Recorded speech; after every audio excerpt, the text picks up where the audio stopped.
Welcome to this overview on alcohol. In this session, we'll walk through what alcohol actually is, the scale of the problem in the UK, how to spot harm early, and what support options look like. First, let's clear something up. Not all alcohols are the same, and only one type is safe to drink. Methanol is found in some industrial products and is highly toxic. Even a small amount can be fatal or cause blindness. Isopropyl alcohol is the rubbing alcohol you'd find in hand sanitizers, also not safe to drink. Ethanol is the only type found in drinks. When we talk about alcohol in this session, we mean ethanol. It's still harmful in excess, but it's the one that appears in beer, wine, and spirits. Alcohol gets into drinks through three main processes. Fermentation is the natural process where sugars turn into alcohol. It's how beer, wine, and cider are made, usually giving around 4 to 14% ABV.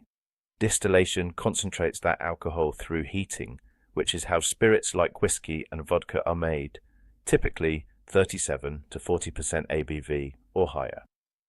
Fortification means adding extra alcohol to a drink, like sherry or port, bringing it to around 15 to 22%. Millions of people in the UK drink at levels that put their health at risk. Around 600,000 people are estimated to be dependent on alcohol, meaning they experience physical withdrawal if they stop. The majority of these people are not in treatment. Alcohol-related harm costs England an estimated £21 billion a year. No matter how much we tax it, we put more money back in. That covers NHS treatment, policing, the criminal justice system, and lost productivity. The problem isn't evenly spread. Some parts of the country see much higher rates of harm than others, often linked to deprivation. This slide gives you a quick reference for common UK drinks.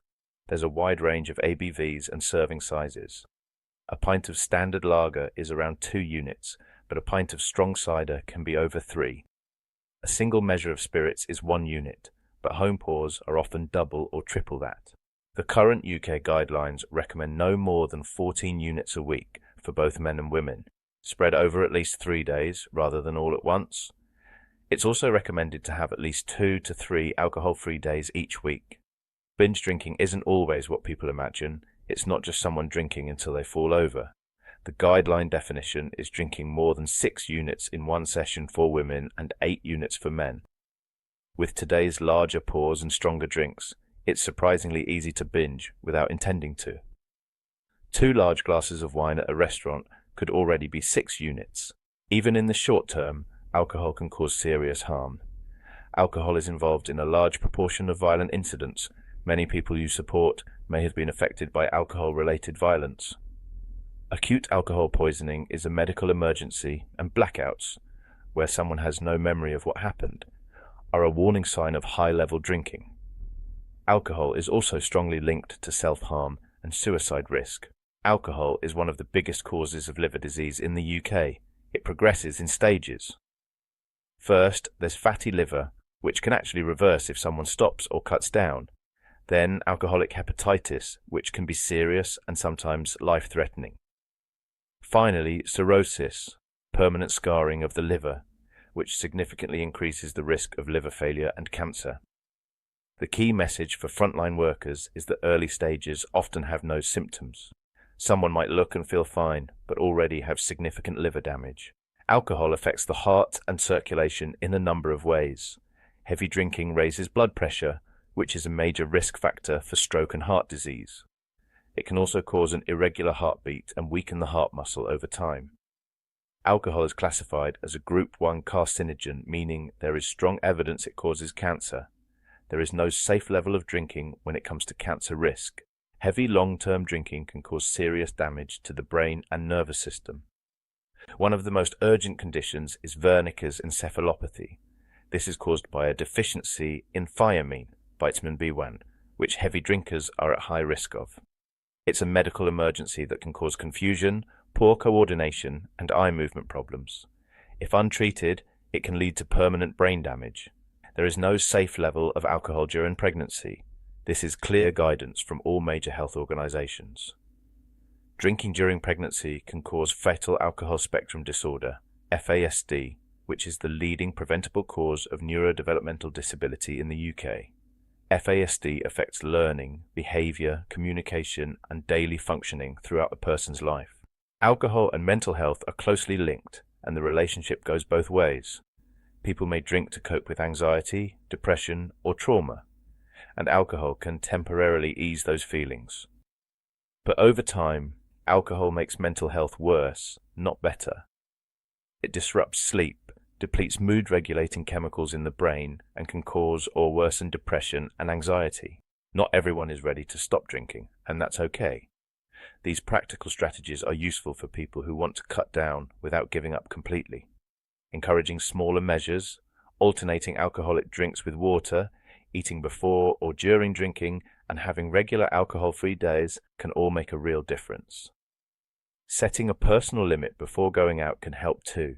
These aren't about being perfect, they're about reducing harm.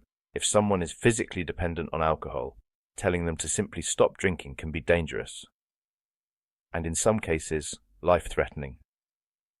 Sudden withdrawal can cause seizures and a condition called delirium tremens, which can be fatal without medical support. Before anyone dependent on alcohol stops drinking, they need a proper assessment. Signs that someone needs urgent medical attention include tremors, sweating, confusion, or seeing things that aren't there. For people who are dependent on alcohol, harm reduction requires a careful approach.